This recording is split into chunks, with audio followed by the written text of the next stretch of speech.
Good morning! It's our last day dito sa aming trip sa Egypt. So, nakakasad pero okay na rin. So, eto katatapos ko nag-duty dito. So, ayun na, palabas na ako ng hotel room.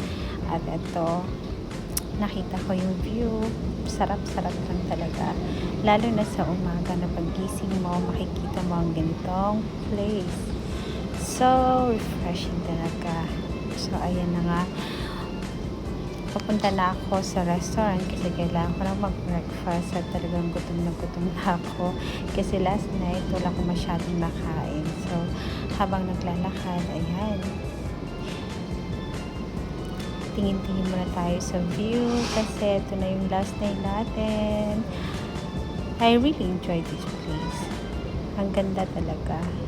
Hindi ka magsasawang tignan yung beach at saka yung tanawin talaga.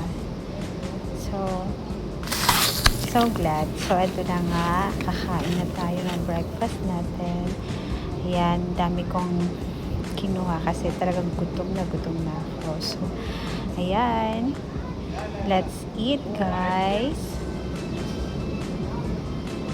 Kain muna ako mga kakikay ha.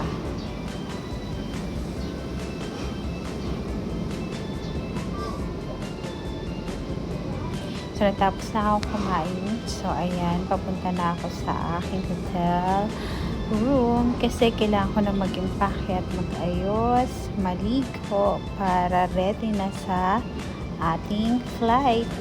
Kasi may 3 hours flight na naman tayo pabalik sa Riyadh. So ayan, antok na ako dito sa oras na to.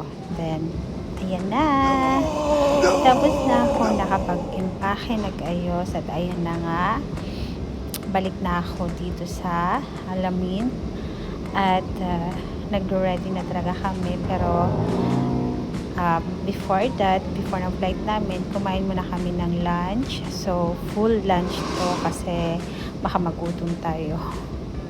So tapos ang lunch, yan, picture muna tayo para may souvenir naman tayo sa place na to. And thank you sa photographer ko, Ate Sam. Shout out, Ate Sam.